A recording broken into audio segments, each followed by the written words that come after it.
मुंबईकरांचा सगळ्यात पहिले धन्यवाद व्यक्त करते की ज्या तऱ्हेने मुंबईकरांनी आम्हाला आशीर्वाद दिला, मुंबईकरांनी आम्हाला प्रेम दिलं, त्या सर्व मुंबईकरांचे या ठिकाणी मी धन्यवाद सर्वप्रथम व्यक्त करते।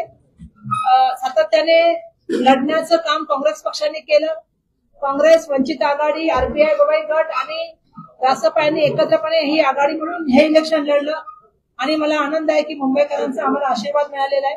येणाऱ्या काळात पण ही लढाई लढण्याचं काम आमचं असं सातत्याने सुरू राहील।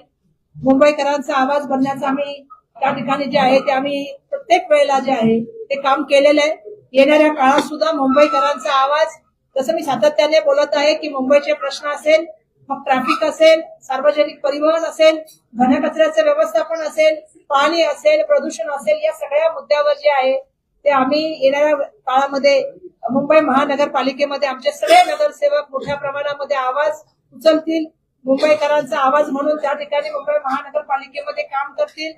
मला अपेक्षा आहे की त्यांच्या माध्यमातून जे काम होईल त्याची नोंद येणाऱ्या काळामध्ये आपण सगळेजण घ्याल।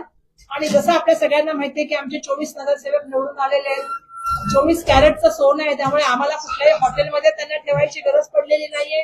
कुठल्याही ठिकाणी त्यांना आम्ही त्या ठिकाणी त्यांच्यावरती कुठलाही दबाव चालू शकत नाही, कारण ते काँग्रेसी आहेत आणि काँग्रेस विचारधारेमध्ये निवडून आलेले लोक आहेत। जनमतांचा आदर करणं, पक्षाशी एकनिष्ठ राहणं आणि पक्षाच्या विचारधारेला पुढे घेऊन जाणं हे काम ते करणार आहेत। आणि मी जसं सांगितलं, मुंबईकरांचा आवाज म्हणून येणाऱ्या काळात ते काम करणार आहेत। त्यांच्या चेहऱ्यावरचा, सगळ्यांच्या चेहऱ्यावरचा आनंद बघा, कारण जनतेतून ते निवडून आलेले आहेत, प्रतिकूल परिस्थितीमध्ये ते निवडून आलेले आहेत।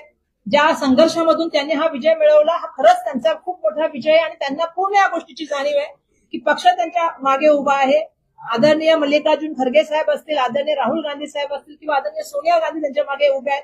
आणि त्याचबरोबर मी हे पण सांगू इच्छिते की मुंबईकरांनी त्यांच्यावर जो विश्वास दिलेला आहे की मुंबईचे प्रश्न काँग्रेसच्या माध्यमातून, त्यांच्या माध्यमातून मांडले जावेत, त्या ठिकाणी संघर्षाचं वातावरण त्या ठिकाणी व्हावं आणि मुंबईकरांना न्याय मिळावा, ही अपेक्षा सगळ्या मुंबईकरांची त्यांच्याकडून